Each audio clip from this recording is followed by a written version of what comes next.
Dalam rangka peningkatan kapasitas tim pendamping tingkat kecamatan se-Kabupaten Kutai Timur, Dinas Pemberdayaan Masyarakat dan Desa Kutai Timur mengadakan sosialisasi dan bimbingan teknis di Hotel Royal Victoria.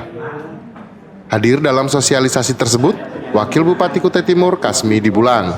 Ia mengatakan, dengan meningkatnya pendapatan daerah, secara garis lurus akan menambah program-program yang ada di kecamatan bahkan di tingkat desa. Hari ini juga dikumpulkannya semua para camat, sekcam, ya, dari 18 kecamatan dan kasih yang membidangi berkaitan dengan program-program usulan, kinerja, dan pertanggungjawaban berkaitan dengan anggaran yang melekat di kecamatan.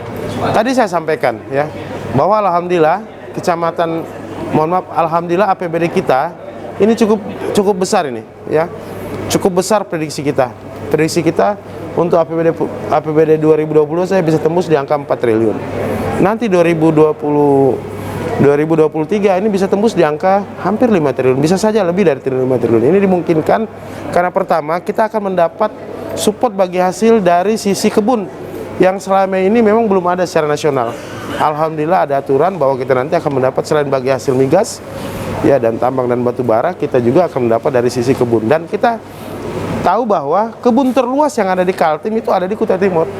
Artinya dari sisi logika kita pasti di atas rata-rata saudara-saudara kita kabupaten kota yang lain yang ada di Kalimantan Timur. Nah, ini salah satu tadi saya sampaikan kepada peserta, ya, yang berkaitan dengan perencanaan administrasi kecamatan, bahwa harus ke depan harus bisa membuat program yang lebih baik lagi. Pasti dengan meningkatnya PAD kita, pasti secara garis lurus akan menambah program-program yang ada di kecamatan sampai ke tingkat desa. Itu secara logika, ya kan, dari yang angka 2,8 tembus di angka 3, alhamdulillah tembus di angka 4, terus nanti kemungkinan di 2023 bisa tembus di angka 5, pasti akan membuat program lebih banyak lagi, ya, yang ada di kecamatan.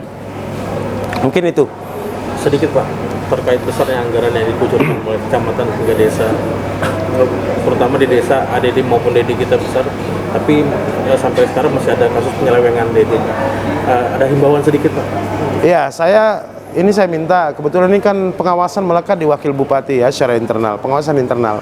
Saya minta kepada kita semua para aparatur, ya, penyelenggara kegiatan, ya, baik dari SKPD, kepala dinas, kepala badan, kepala kantor, sampai para camat, terus sampai kepada saudara-saudara para kepala desa, bahkan nanti juga RT, ya, RT itu nanti kan ada alokasi anggaran, ya, 50 juta per RT yang kita lekatkan atau kita taruh di semua desa.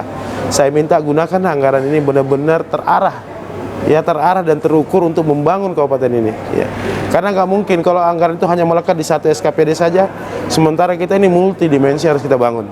Dari sisi pendidikan harus kita bangun, infrastruktur harus kita bangun, sumber daya manusia harus kita bangun, ya, dari sisi keagamaan juga harus kita bangun, sehingga nanti itu jadi satu kesatuan yang kuat untuk menciptakan Kutai Timur ini lebih hebat daripada daerah yang lain.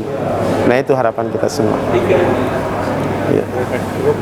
Oke, kasih ya. Kutim Pos melaporkan dari Sangatta.